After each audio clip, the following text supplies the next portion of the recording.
자, 인문학의 시작에 대해서 오늘 수업을 할게요.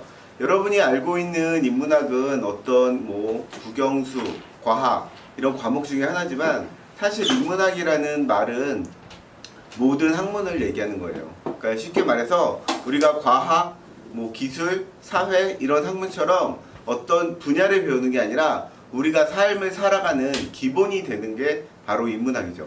그래서 우리가 인문학을 흔히 얘기할 때 어렵고 철학이나 역사나 글쓰기 이렇게 생각을 하는데 인문학을 아주 쉽게 생각할 수 있어요. 어떻게 생각할 수 있냐면 우리는 그냥 인문학 속에 살고 있어요. 무슨 말이냐면 우리가 뭘 사용하죠? 우리 서로 소통할 때 뭐 사용하죠? 언어 사용하죠. 언어가 인문학의 가장 기본적인 단위예요. 무슨 말이냐면은 언어 속에 문화와 사회가 다 포함되어 있거든요. 그래서 우리는 이번 수업 시간을 통해서 언어를 하나씩 풀어가는 수업을 할 거예요. 그래서 언어를 풀어서 언어가 과연 인문학을 얼마나 담고 있는지, 언어가 인간과 인간을 소통하는데 얼마나 도움이 되는지에 대해서 배워보겠습니다. 자, 오늘 인문학 시작하기 첫 번째는 직업이란 단어예요. 우리 직업이란 단어 잘 알죠? 직업이란 단어는 진로나 미래를 얘기할 때 많이 쓰는 단어인데요. 자, 직업이란 단어를 우리가 좀 나눠서 풀이해볼 필요가 있거든요. 자, 우리는 주로 말할 때 무엇이 되고 싶다라는 말을 많이 하죠. 무엇이 되고 싶다. 너 뭐 되고 싶니? 그럼 선생님 되고 싶다. 또 뭐 되고 싶니? 의사 되고 싶다. 이런 얘기 많이 하잖아요. 우리가 말하는 직은요, 되다에 포함되는 부분이에요. 되다. 그러면 잘 생각해볼까? 우리 되다 그러면 무엇이 되었다. 되다 하면 완성형인 느낌이죠. 내가 선생님이 되고 싶어요. 그럼 선생님이 되면은 끝인가? 계속 이어져야 되죠. 무엇인가. 자, 그래서 업이라는 단어를 다시 보면은 업이라는 단어는 하다라는 의미가 있어요. 업은 뭐죠? 행위죠. 자, 우리가 흔히 말할 때 선생님이 되고 싶어 이렇게 얘기하지만 선생님이 되는 이유를 생각해 볼 수 있을 거 아니에요. 자, 어떤 이유로 선생님이 되고 싶죠? 나는 아이들에게 좋은 지식을 가르치고 싶어. 아니야, 나는 아이들에게 좋은 지혜를 가르치고 싶어. 아니야, 나는 살아가는 데 필요한 기술을 가르치고 싶어. 여러 가지 이유가 있겠죠? 그게 바로 업에 해당되는 거고요. 그냥 선생님이 되고 싶은 거는 되다에 해당하는 거예요. 직이고. 자, 우리가 직업이라는 단어 하나만 가지고 볼 때도 이렇게 되다라는 느낌과 하다라는 느낌이 있는데 우리는 흔히 말할 때 주로 뭐 위주로 얘기를 하죠? 뭐 되고 싶니? 그러면은 직 위주로 얘기하죠. 너 뭐 될 거야? 공무원 되고 싶어. 너 뭐 될 거야? 의사 되고 싶어. 아, 나는 공무원이 돼서 무슨 국민을 위해서 어려운 사람을 도와주는 사회복지 일을 하고 싶어. 아니야, 나는 우리나라를 위한 행정 정책을 만들어서 무슨 일을 하고 싶어. 업에 관한 미래를 얘기하는 친구는 거의 없어요. 그거는 여러분의 문제가 아니라 우리가 교육 과정이나 사회에서 그렇게 당연하게 받아들였기 때문이거든요. 그러다 보니까 내가 막 의사가 되고 싶어서 열심히 의사가 됐는데 이 적성에 맞지 않는다 이런 느낌을 가지는 친구가 있을 수도 있고요. 선생님이 됐는데 적성에 맞지 않는다 이런 친구가 나올 수가 있어요. 그게 바로 너무 직에 집중한 나머지 되다에서 끝난 거예요. 아까도 얘기했지만 되다라는 말을 하는 순간 되다가 끝나는 느낌이죠. 그러니까 일의 위치에 올라오는 느낌이죠. 그 느낌 때문에 이렇게 되는 겁니다. 자, 그럼 계속 해볼까요? 직업이란 단어 하나만 가지고도 우리가 지금 이런 얘기를 했는데 그럼 우리 조금 다른 얘기를 해볼게요. 그럼 우리가 쓰는 단어 말고 말로 한번 얘기를 해볼게요. 간단히 얘기해서 여러분 아버지의 동생을 뭐라고 부르죠? 아버지의 남자 동생? 작은 아버지. 네, 작은 아버지 또는 삼촌이라고 부르죠. 네. 그러면 아버지의 손위, 형 남자 형제 뭐라고 그러죠? 큰아버지. 큰아버지, 백부님 이렇게 부르죠. 그런데 혹시 선생님도 영어 잘 못하는데 영어 잘하는 친구 있어요? 아버지의 남자 동생이나 남자 형을 뭐라고 부르죠? 엉클. 네, 맞아요. 구분이 돼요, 안 돼요? 네. 네? 돼요? 엉클 그러면은 작은 삼촌인지 큰 아빠인지 구분이 돼 안 돼? 안 돼. 안 되죠. 네. 걔네들은 왜 구분이 안 될까? 그럼 또 하나 얘기해 볼까요? 그러면은 우리 엄마의 여동생을 뭐라고 부르죠? 이모? 이모. 네. 그죠? 작은 이모. 아빠의 여동생은 고모죠. 그런데 영어로는 둘 다 엔트죠. 왜 영어에서는 구분을 안 할까? 우리 한국말에서는 되게 구분을 많이 하는데. 문화의 차이? 그렇죠. 구분진지 않아. 오, 맞아요. 아까 내가 얘기했죠. 시작할 때 얘기했죠. 우리 인문학은 그냥 우리 사회야. 삶에 살아가는 아주 기본적인 거거든. 그런 거를 찾아야 되는데 우리가 어려운 책을 보거나 이렇게 찾을 수도 있겠지만 쉽게 말해서 우리 말 속에도 들어있어요. 그럼 우리 그런 거 하나만 더 해볼까? 뭐가 좋을까? 우리 노란색이 영어로 뭐지? 옐로우. 옐로죠. 그럼 우리 노란색을 노란색이라고만 표현하지 않고 다른 표현도 있지. 노랗다, 누렇다. 누렇다, 누리끼리 하다, 노르스름하다, 샛노랗다. 샛노랗다. 여러 가지 표현이 있잖아. 근데 영어에 혹시 그런 표현이 있나? 옐로우? 잘 모르겠어. 예. 영어는 간단하게 모아놨어. 색 같은 거는.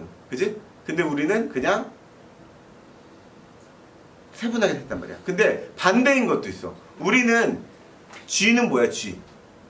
그냥 G. 그냥 G죠. 네. 근데 걔네는 영어로 G가 뭐죠? 마우스. 마우스. 또 있어요. 렛. 네. 뭐 여러 가지가 있거든요. 그러니까 우리가 생각하는 거랑 걔네는 나누는 게 많아.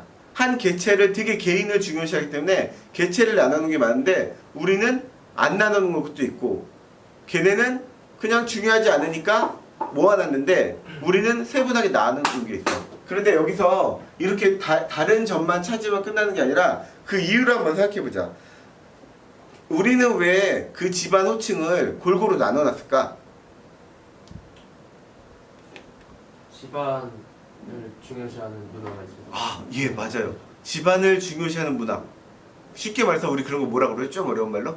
조직 문화? 공동체 문화라고 그러죠. 그래서 우리 여러분 형제가 둘이나 셋, 요즘에는 보통 둘이나 하나잖아요. 그러니까 옛날엔 대여섯 명이었어요. 보통 다섯인 형제들이 많으니까 내 엄마란 표현을 안 쓰고 우리 엄마란 말을 표현을 많이 썼어요. 우리 형제의 엄마다 해서 우리 엄마 그래요. 근데 그게 아직도 남아있어서 외동아들이나 외동딸들도 너네 엄마 어딨어?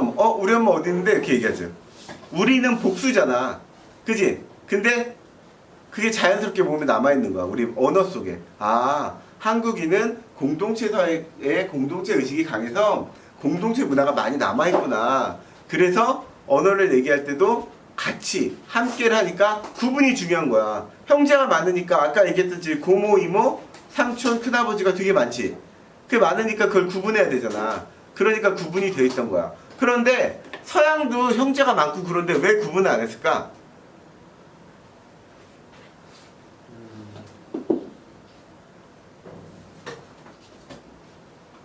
딱히 거기에 의미 부여를 하지 않아. 그냥 걔네도 의미 부여를 했는데 걔네는 개인이 되게 중요해. 개인주의. 개인이 되게 중요해. 물론 공동체가 걔네가 없다는 게 아니라 있지만 개인이 되게 중요한 거야. 여기가 만약에 이모잖아? 이모가 중요한 게 아니라 이모의 이름이 중요한 거야. 이모의 이름이면 셀리면 셀리, 뭐 이렇게 미셸이면 미셸, 이렇게 이름이 중요한 거죠. 그런데 우리는 이름보다는 여러분 어렸을 때, 지금은 이제 어느 정도 커서 알 수 있겠지만 지금도 모르는 친구 많더라고. 너 이모님 성함 아니면 잘 모르는 친구들이 있어. 고모님 성함 아니면 잘 모르는 친구가 있어. 왜? 내 이모고 고모고 관계가 중요한 거죠. 관계가 중요한 거고 그 이모와 고모의 개인이 중요한 게 아니거든. 자, 여기서 간단한 실험을 하나 해볼 테니까 한번 대답해 보세요. 선생님이 여기다가 곰, 원숭이, 바나나를 그림을 못 그려서 썼습니다. 자, 짝을 지어볼게요. 자, 어떻게 짝을 지으면 될까요? 원숭이 봐. 원숭이 바나나. 네. 원숭이 바나나로 짝을 지었습니다. 여러분 다 동의하시죠? 왜 짝을 그렇게 지었습니까? 왜 원숭이 바나나로 짝을 지으셨죠? 원숭이 바나나. 그렇죠. 원숭이는 바나나를 먹죠. 아, 원숭이는 바나나를 먹으니까 원숭이하고 바나나를 짝을 줬어요. 그런데 말입니다. 우리 같은 한국이나 동양 문화권에서는 원숭이 바나나 짝을 짓는 경우가 거의 대부분이에요. 근데 서양에서는 곰하고 원숭이를 짝을 지어요. 왜 그럴까요? 동물이라는 걸 먼저 생각해. 그렇죠. 얘네는 동물이고 얘네는 식물이죠. 그러니까 서양 사람들은 뭘 중요시해? 팩트를 중요시해. 사실만. 우리는 뭘 중요시해? 관계를 중요시해. 관계를. 동양인들은 관계를 중요시한단 말이야. 뭐가 좋고 나쁘고가 아니라 특색을 얘기하는 거예요. 곰과 원숭이, 그러니까 서양 애들은 우리를 보고 당황하는 거. 야, 원숭이는 동물성이고 바나나는 식물성인데 왜 너네 그렇게 짝을 지니? 그래. 근데 우리는 그렇게 얘기하죠. 뭔 소리야? 원숭이는 바나나 먹지만 곰은 바나나 별로 안 좋아해. 그래서 우리는 관계가 중요해 얘기하거든요. 근데 얘네들이 아주 무서운 말을 합니다. 얘들아, 너네가 틀렸어. 왜? 그러니까 사실은 변하니 안 변하니? 곰이나 원숭이가 동물이라는 사실은 변해 안 변해? 안 변하죠. 그런데 원숭이가 바나나를 좋아하는 관계나 곰이 바나나를 별로 안 좋아하는 관계는 변할 수가 있어. 그 말은 찾아보면은 원숭이가 바나나를 싫어하는 원숭이가 있어요. 원숭이인데 바나나 안 먹는 원숭이가 있어. 전철주도 안 먹는 원숭이가 있어. 또 반면 곰인데 곰은 원래 바나나 열대지방에 곰이 많지가 않아서 그런지 바나나를 많이 안 먹는데 어떤 곰은 바나나에 막 정신없이 먹는 곰이 있어. 무슨 말이야? 관계는 변할 수 있어. 그런데 사실은 안 변하지. 팩트는. 그치? 그래서 서양 애들은 팩트를 중요시하는 거다. 변하지 않는 거에 집중하고 우리는 관계에 집중하는 거야. 그러다 보니까 여기서 조금 더 인문학적으로 나가면 우리가 인문학을 배우는 이유는 관계를 더 중요시하기 때문에 배우는 걸 수도 있어요. 어떤 관계냐면은 사람과 사람이 살아가면서 어떤 관계를 유지하느냐가 중요한 거죠. 예를 들어서 우리는 호칭도 다르잖아요. 내가 초등학생들을 만나서 되게 놀란 게 있어. 얘기할 때 내가 A, B, C라는 친구가 있다고. 너 A 아니? 알아요. 걔랑 어때? 걔 그냥 같은 반 친구. 너 B 아니? 그러니까 걔 베프예요. 그러더라고. 나 베프란 말 참 우리 어렸을 때는 뭐 짝꿍 뭐 이러면 단짝 이런 말 썼는데 베프 그래서 깜짝 놀랐어. 초등학교 뭐 3학년 4학년 베프야? C는 뭐야 아까? 얘는 손절이에요 그러는 거야. 너네도 알아? 근데 손절이 뭐야? 나 걔 좀 친했는데 걔가 뭐가 안 좋아서 손절했어요 그런 거. 근데 손절이란 말이 여러분 어원을 잘 모르실 거예요. 되게 어른들 말이거든요. 경제 용어예요. 손해를 보고 잘라낸다 이런 뜻이에요. 그러니까 뭐 어떤 데 투자를 했는데 계속 투자를 하면은 손해를 계속 보게 되니까 아깝다 하지만 잘라야 돼서 손절, 이게 손절이거든요. 근데 그걸 어린이들이 쓰고 있으니까 너무 정한 거예요. 어쨌든 이렇게 여러분이 쓰는 말들, 어려서부터 쓰는 말들에 의미가 정해져 있고 나눠져 있는 거예요. 그거는 누가 시켜서 하는 거 아니죠. 누가 시켜서 하지 않고 그 집단 내에서 자연스럽게 생기는 말이죠. 그런 말들이 우리가 말하는 인문학의 기본이 되는 겁니다. 자, 잠깐 정리해볼까요? 우리 처음부터 여러분이 인문학을 배운다고 생각하면 되게 어려운 거라고 생각해서 내가 쉽게 얘기하는데, 자, 처음부터 다시 정리해보면 인문학은 뭐라고 그랬죠? 그냥 우리가 살아가는 모든 학문이 삶이 그냥 인문학이에요. 그런데 뭐 과학이니 기술이니 사회니 뭐 이런 것들을 나누다 보니까 그 과정에서 도대체 이 학문은 뭐라고 불러야 되지? 해서 어떤 사람은 철학이라고 불렀어요. 근데 철학이라고 부르다 보니까 철학은 한 부분에 집중되다 보니까 정말 일상생활을 자꾸 벗어나게 되는 거야. 그래서 이 큰 학문을 인문학이라고 하는 거죠. 그래서 사실 여러분이 알고 있는 인문학은 예전에는 휴머니타스나 리버럴 아트라고 해서 귀족이나 이런 사람들만 하던 공부였어요. 근데 지금은 세상이 좋아지고, 그죠? 우리 모두 다 여유 있고 풍요로운 삶을 원하다 보니까 인문학이 중요한 때가 된 겁니다. 그래서 이렇게 우리가 인문학을 배울 때 여러분 되게 어려울까봐 선생님이 어떤 방식으로 배운다고 그랬죠? 인문학이 모두 집약되어 있는 매체, 그게 뭐라고 그랬죠? 언어라고 그랬죠. 언어. 그래서 언어를 지금 배우고 있는 거예요. 그래서 우리 몇 가지 단어를 배웠는데 우리 직업이라는 단어 배웠죠? 직업이라는 단어를 배웠는데 직업에 우리가 직업을 나눠서 생각해봤죠? 직이라는 단어에 들어있는 되다라는 의미와 업이라는 단어에 들어있는 하다라는 의미를 구분할 줄 알면은 여러분이 직업이라는 단어를 정확히 이해해서 앞으로 직업 선택하는데 도움이 될 것이다. 그리고 두 번째 단어는 뭐였죠? 두 번째는 구분짓는 호칭이나 색깔 같은 거 얘기했죠? 근데 이거 비교할 때 어떻게 비교했어요? 동양과 서양을 가지고 비교했죠? 우리 지금 단어 2가지 배웠어요. 말 2가지 배웠는데 잘 생각해봐. 우리의 역사도 배웠죠. 서양과 동양의 차이도 배웠죠. 그리고 문화도 배웠죠. 근데 이제 과학까지 배울 거야. 무슨 말이냐면은 아까 내가 얘기했죠. 곰과 원숭이 바나나 얘기할 때 서양이 동양보다 문화가 되게 늦게 발달한 건 알고 계시죠? 한 1700년대 산업혁명 직전까지만 해도 서양은 동양을 되게 부러워했어요. 와, 신비한 나라. 뭐 나침반도 거기서 나오고 화약도 거기 나오고 종이도 거기 나와서 사실 금속활자도 우리가 먼저잖아요. 이제 공식적으로는 저 독일의 구텐베르크가 먼저라고 되어 있지만 어쨌든 동양은 대단한 나라야. 막 이렇게 꿈꾸고 있던 서양이 갑자기 앞서가게 된 이유가 뭘까요? 산업경로가 상업 그렇죠. 상업혁명, 산업발달이죠. 근데 그거보다 그 이유가 뭘까? 그 앞에 이유. 내가 지금 얘기했잖아요. 얘네들은요. 변하지 않는 사실에 주목한 거예요. 팩트에 주목한 거예요. 그러니까 과학이 되는 거예요. 근데 우리는 관계에 중요하게 됐죠.